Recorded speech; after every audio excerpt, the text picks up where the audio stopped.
Okay, तो I know सबसे खौफनाक पेपर जो आपको लगता है CA final students, that is IBS. मुझे तो पर्सनली लगता है ये पेपर एलिमिनेट ही हो जाना चाहिए, बट जब तक है तब तक तो will have to deal with it.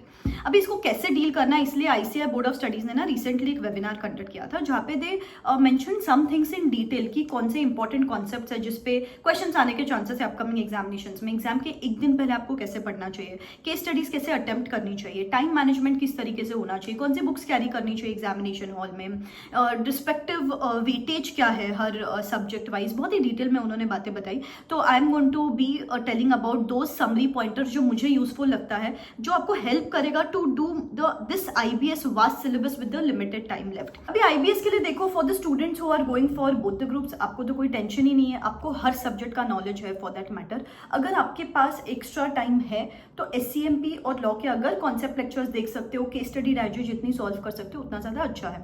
Group 1 के स्टूडेंट्स का तो कोई सवाल ही नहीं है आईबीएस देने का। प्रॉब्लम आती है ग्रुप 2 के स्टूडेंट्स के लिए, जिन्होंने ग्रुप 1 या तो बहुत पहले क्लियर किया या तो ग्रुप 1 कभी पढ़ाई नहीं की है। उन लोग को एक्चुअली आईबीएस किस तरीके से पढ़ना चाहिए, बिकॉज आईबीएस में सारे सब्जेक्ट्स में से क्वेश्चन आते हैं ना, तो what should be your approach. बेटा सी, सबसे पहले एक साय ऑफ रिलीफ यहाँ पे अच्छी है।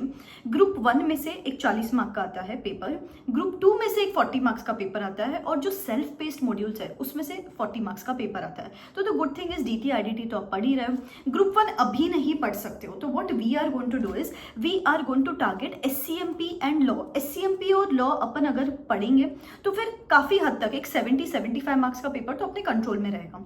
अभी 70 to 75 मार्क्स का पेपर कंट्रोल में लाने के लिए एससीएमपी और लॉ जब आप पढ़ोगे तब पूरा तो नहीं पढ़ सकते हो, तो दे सेट सिलेक्टेड क्वेश्चंस, जिस टाइप के क्वेश्चन ज्यादा से ज्यादा आते हैं, जिस पे आपको ज्यादा कमांड लेके आनी है, हियर मी आउट। जैसे कि एससीएमपी पर से स्ट्रेटेजिक मॉडल्स पर से जनरली सवाल आते हैं, supply chain model, business model canvas, value chain model, porters 5 forces model तो उनका फेवरेट क्वेश्चन ही है। तो इस तरीके से क्वेश्चन एससीएमपी में से एक्सपेक्टेड है।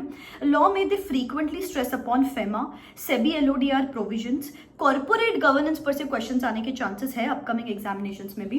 एंड द सेट देखो, कोई भी क्वेश्चन रहेगा वो कंपनी रिलेटेड रहेगा, तो आपको एक कॉर्पोरेट लॉ के बेसिक कॉन्सेप्ट्स तो क्लियर चाहिए। तो बेटा इसमें से 15 मार्क का आएगा, कॉर्पोरेट लॉ पर से मिनिमम 15 मार्क्स के क्वेश्चंस आने वाले एग्जामिनेशंस में। तो मैं क्या बोलती हूँ, कोई भी लॉ के कॉन्सेप्ट लेक्चर्स देखो, क्विक मैराथन्स देखो, you should have a rough idea. एक बेसिक कॉन्सेप्ट्स और बेसिक प्रोविजंस पे आपको क्लियर है ना, तो आप ये क्वेश्चंस अटेम्प्ट कर सकते हो।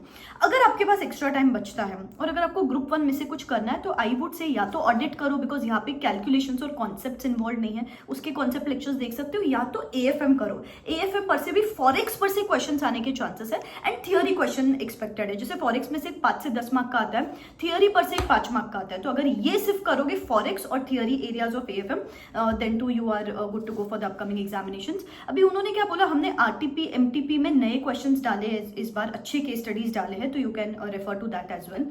एग्जाम में टाइम मैनेजमेंट कैसे करना चाहिए, फॉर दिस मेंशन एमसीक्यूज को आप 70 to 90 मिनट्स, एक ब्रैकेट दिया उन्होंने, 70 to 90 मिनट्स के बीच में आपको एमसीक्यूज टारगेट करने के, एमसीक्यूज खत्म हो जाए। मैं जनरली रेकमेंड करती हूँ एक केस स्टडी को 1 घंटा, यस, एक केस स्टडी को 1 घंटा टाइमर लगा के आप इसको कर सकते हो। मैम हमको एग्जाम के एक दिन पहले आईबीएस के लिए क्या करना चाहिए, बेटा कोई नई चीज, कोई डिफिकल्ट चीज नहीं उठानी, जो आपके स्ट्रॉन्ग सब्जेक्ट्स है उनको और सॉलिडिफाई करना है एग्जाम के एक दिन पहले। आईसीआई का केस स्टडी डाइजेस्ट दे सेट, जितनी ज्यादा केस स्टडी डाइजेस्ट आप सॉल्व करोगे उतना ज्यादा आपके लिए अच्छा है। अभी केस स्टडीज अटेम्प्ट कैसे करने हैं एग्जामिनेशन में, सो दे मेंशन कि आप केस स्टडी का एक प्रोसीजर किस तरीके से आपको अटेम्प्ट करना है एग्जामिनेशन में।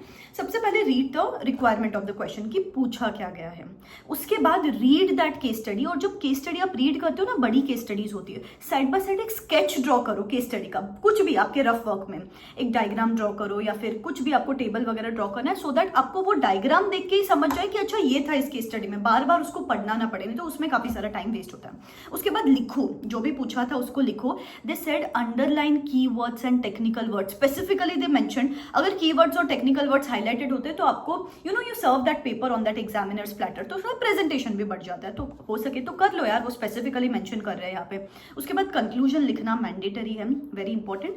एंड दे मेंशन्ड दैट यहाँ पे आंसर प्रिसाइज लिखने की कोशिश करो। अभी ना जैसे कि पोर्टर्स 5 फोर्सेस पर से क्वेश्चन है, अभी 5 फोर्सेस है, 10 मार्क का अगर क्वेश्चन है तो एक फोर्स के लिए दिमाग में कैलकुलेट कर सकते हो ना, 2 मार्क का है तो 2 मार्क के हिसाब से कितना लिखना चाहिए एक आइडिया ले लो। पूरे के पूरे एक एक फोर्स के लिए पेजेस मत भरो, जितना रिक्वायर्ड है उतना ही लिखो, so that you are being precise with your answers as well. इसके साथ साथ बुक्स कौन सी कैरी करनी चाहिए एग्जामिनेशन में? बेटा एक तो सबसे पहले अपना इंडेक्स बनाओ, आजकल फैकल्टीज भी इंडेक्स प्रोवाइड करते हैं, या तो फिर I personally feel index is something which is very personal, मतलब खुद बनाओगे तो ज्यादा बेटर है। तो वो खुद का इंडेक्स बना के जो आपको सब्जेक्ट्स आते हैं उनके सारांश, चार्ट बुक, पीडीएफ, जो आपको इजी लगते हैं ना उनके समरी स्टफ कैरी करो। सारांश अगर आपके पास है तो ठीक है, आईसीआई के बहुत अच्छे सारांश है, नहीं है तो मेरे टेलीग्राम हैंडल पे डाल दूंगी, डिस्क्रिप्शन बॉक्स में टेलीग्राम हैंडल का लिंक दे देती हूँ। तो दोज यू कैन कैरी जहाँ पे आपको इजी लगता है, और जो चीजें आपको डिफिकल्ट लगती है वहाँ पे you can carry ICI study materials, या तो फिर जिस बुक से भी आप पढ़ रहे हो वो बुक आप कैरी कर सकते हो एग्जामिनेशन हॉल में। Case study digest also you can carry. I think that's it. Examples जहाँ जहाँ पे कोट कर सकते हो वहाँ पे आपको एक्स्ट्रा मार्क्स मिलने के चांसेस है, ऐसा एक चीज उन्होंने बताई थी। बस एग्जाम हॉल में ना वो सूटकेसेस कैरी मत करो, जो रिक्वायर्ड है वो ही कैरी करो, सो दैट आपको भी कंफ्यूजन ना हो कि आखिर मैं कौन सी बुक अभी रेफर करूँ। ठीक है, so yeah I think these are some things which you can refer. Tension मत लेना, जितना ज़्यादा टेंशन लोगे उतना ज़्यादा दिमाग एफअप होगा, तो उससे बेटर है कि पढ़ाई जितनी हो सकती करो, इस हिसाब से पढ़ाई करो। ठीक है, all the very best, bye bye, take care. I think इनका सीरीज 2 मैंने अभी रेफर किया है, सीरीज 1 भी मैं एक बार वापस देख लूँगी, कुछ मुझे एडिशनल पॉइंटर्स मिलते हैं तो मैं चैनल पे डालती रहूँगी, तो subscribe, hit that bell icon. All the very best, bye bye, take care.